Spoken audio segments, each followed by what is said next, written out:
Hi everyone, welcome to my presentation for the Permaculture Design Certificate. My name is Bouwman and my home country is the Netherlands. And in February 2020, my husband Robert and I bought this house you see on the picture. And the house is in Tarendal, a tiny village in the Drôme Provençal in France. And it's a bit more than 1,000 kilometers from our hometown in Wageningen, as you can see on the map. And about a year later, Robert and I moved with our cat Blackie to the Drôme, and our 2+2 sons stay in the Netherlands for their studies. And since we both work online for Dutch employers, we return regularly for work, family, and friends.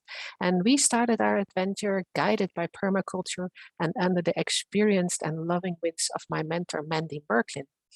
And in the coming minutes, I will share with you how I envision transforming our location to our place to live, to love, and to eat. So this is a picture overviewing, of giving the view from our balcony, and our place lies at the south-facing mountain slope at about 800 meters of altitude. And we overlook the valley with forests and garrigue. And the garrigue are tough bushes, herbs, and thistles. And at the horizon far away, you see the Mont Ventoux. For some of you may be familiar from the Tour de France. And farmers in the area grow apricots, olives, lavender, and grapes. And they keep sheep and goats for cheese, for meat, as well as for wool. And within our small village, we experience a high social capital. Everyone cares and helps each other in times of trouble. So what you see here is the base map from our place that is about 2,000 square meters. And it is fully fenced with access by a very steep road. Right here you go through the fence. And the house has one floor and a garage and wine cellar underneath. And here there is also a covered terrace at the north side. And there are a lot of fruit and nut trees and a lot of big, huge rosemary bushes you can see here. And there's also many oak, boxes, and many small prickly bushes. And in spring there is an abundance of flowers and herbs, yet in full summer the garden is very dry. There is also right here a concrete turning wall to protect the house. And there are also 6 terraces supported by stone walls. And what I envision is to create a place where we live, love, and eat sustainably. And I formulated 5 goals to accomplish this. And my first goal is to improve soil quality. And there is high erosion at our place, resulting from the high impact from wind, water, and sun, as well as the steep slope. And as you can see here, the blue arrows are the water flows and the yellow ones are the wind. And both the wind and the water and the sun cause rocks and soil to run down and ruin our pathways and leave little soil for growing food. The soil is very high in calcium and is called rendosol, and it retains very little water, as well as the calcium prohibits plants to access minerals such as iron and magnesium. And having chicken or other small animals would really help to enrich the soil, but because we frequently return to the Netherlands, we cannot provide continuous care for animals at this moment. We have a Mediterranean mountain climate, which means a bit hot, dry summers and winters with average rain. And because we are at the south slope of the mountain, we have high sun exposure with extremes in midsummer. The winters are cold with average rain, although this year it has hardly rained the past months. And wind comes mostly from northeast and northwest, as you can see from the yellow arrows, and it's really raging down from the mountains. It is the so-called Mistral wind that is cool in summer and ice cold in winter. And it refreshes the air and protects plants from fungi, yet it is also very violent and damages fragile and young plants. And the plant hardiness zone we're in is 8A, which means it goes down to minus 9.4 degrees Celsius, yet this winter we already experienced minus 40. The second goal is a sustainable energy and water system. The sun warms our living room from late morning to early afternoon, yet the east-positioned kitchen is dark and cold up to late afternoon. We have wooden shutters to protect from too much sun as well as from the cold wind. And for heating right now, we have very old, expensive electric heaters. And we use fossil fuel for our cars that we need to get to facilities that are at large distance. We even have 2 cars at the moment because for the situations when one of us is going to the Netherlands by car. The water we have comes from the village source. It has limited capacity, and with the current unpredictability of rainfall, we need to start saving water. And the water is collected from the roof right now, but drains into the soil at the bottom part of the garden. And another issue that we have is that with heavy rainfall, the overflow of the village source enters our plot and further erodes the soil. That is right here from the top. It gets down into the garden. A third goal stems from me making the inventory of my personal behaviors, allies, needs, and yields and predators. And from this, one of my so-called synergistic satisfiers is to have a physical space for restoring, relaxing, and creative activities for me as well as for family and friends. And my work at the university right now drains a lot of energy, and even within this amazing natural setting, I find it very hard to stand still.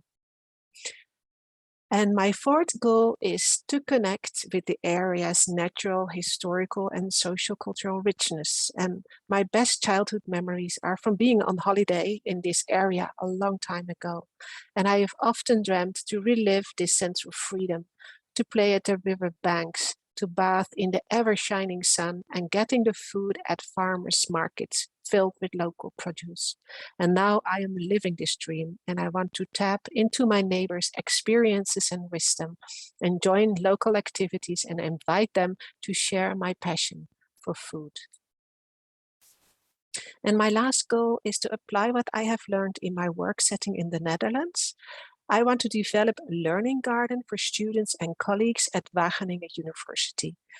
I teach courses on sustainable, healthful foodscapes, yet students never experience being in such a place. And teaching happens indoors, with students as well as teachers spending much time behind their computer screens, rather than being able to feel, touch, smell, and taste how nature provides for nourishing food. And it is, of course, no coincidence that this goal also fits my own need to inhale nature, also during work. So this slide shows the zone in stage 0. So for zone 1, the house and the terrace are in zone 1 with heat retention and also wind protection under the balcony, as well as in the concrete turning walls. And we also have protection from the extreme sun under the covered terrace that you see on the picture. Oh, and another photo is this dark kitchen I told you about, that there is a window, but it leaves in little sun, especially in winter. And zone 2 is the gravel driveway and the west garden with a shady part along the fence. And this fence functions as an edge with the small animals, such as the fox, badger, and cats entering, and larger animals, such as dogs and wild boar, being stopped. In zone 3, it covers the east and the south garden, and this pretty much turns into a desert in summer. And along the north side here, there is zone 4 that consists of very low maintenance boxes and other tough bushes. And our neighboring plots are zone 5s, and we see and hear animals. We pick cranberries and thyme and pass by during our daily walk with the cat, or even, like my son is doing here, eat a sandwich. I also observe the trails in our place. The red ones are used by us, by our friends, as well as the mailman, and parts of it, these and these parts, are dangerously steep right at the moment. The brown path is from the badger that lives close by, and we spot him at night, and we see their path marked by poop.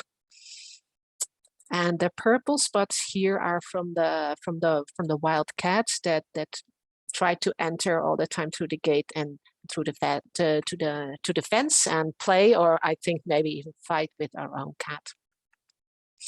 Oh, so but I also find one important reason that we bought this house is that it has a splendid view. So I also observed the in and the outlook, and the green arrows are the outlook, and that is very best from the balcony at both the east side terraces. And the yellow marks are the inlook, and especially in the tourist season, we get a lot of inlook from the road that we would like to decrease. And we also would like to decrease that inlook because there will be a house built on the plot below us.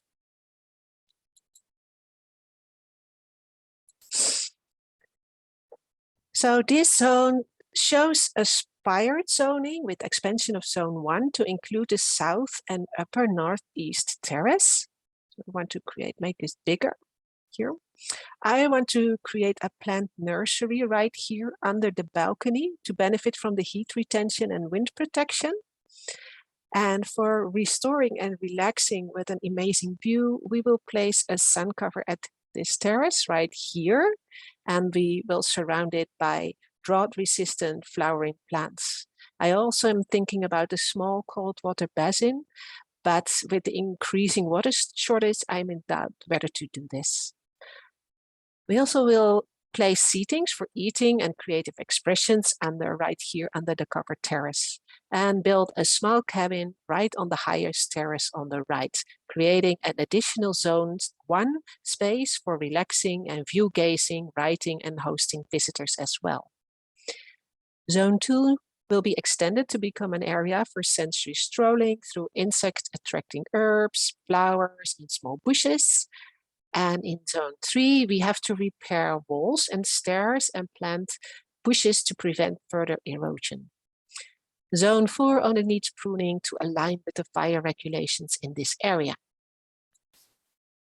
So this map shows what we did during the first stage from May up to December 2021.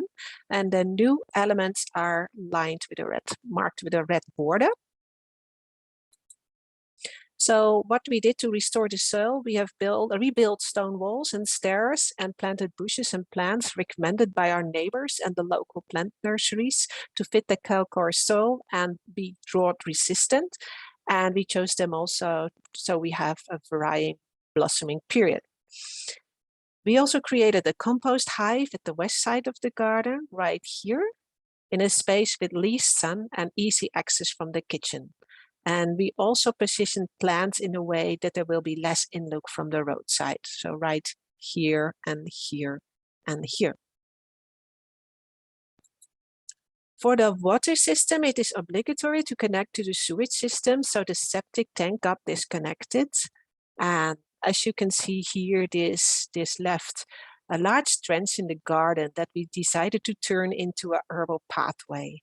And with the rocks that had become to the surface, we built a herb spiral at the end of the path. And to be more energy efficient, we removed the wall between the kitchen and living to allow for the sun to come in. And we also replaced the old electric heaters with an efficient pellet stove. And for restoration, relaxation, and creativity, we placed a large picnic table and under the covered terrace, and we have already spent many pleasurable times there together with family and friends. And also we created a small seating at the balcony to enjoy lunch in the sun during winter. And we are now in stage 2. You again see what's new is what will be new is marked with the red border. And what we will do, we will continue to prevent erosion by planting and sowing, and this time merely herbs and lavender to make a strolling path, and while providing pollinators with a mixed buffet. And we will make the sun cover early May, so we can relax with a view during the hot summer. This is right here. And right here, I created a veggie box since planting in full soil will require more soil fertilization first. And when seedlings can go outside, I will create a plant nursery under the balcony. And about the water, the 140 square meter of roof allows for about 90 square meter of water retention all year around. And after having the septic tank cleaned, the gutters will be connected to it, creating a 2,000 liter water reservoir that we can use to water the plants during the drought in summer. And we have to observe that this is sufficient or that we need to create another water capture element. And at the end of summer, this small cabin will be built on the highest terrace. So my last goal was to apply my learnings to this setting in the Netherlands, and my colleagues from the university that also teach nature-related courses have expressed their enthusiasm and support for developing a learning garden on a plot nearby the university. And our aim is to design a place that fosters nature-based, meaningful activities for body, mind, and soul. And to learn by doing and regenerate the senses that are often ignored during regular university learning. And my next step is to select the method and the tools for building a community of teachers and students and document our learnings along the way. So it's already late afternoon and the sun has been calling me out all day. So that's what I am going to do. Bye-bye, everyone.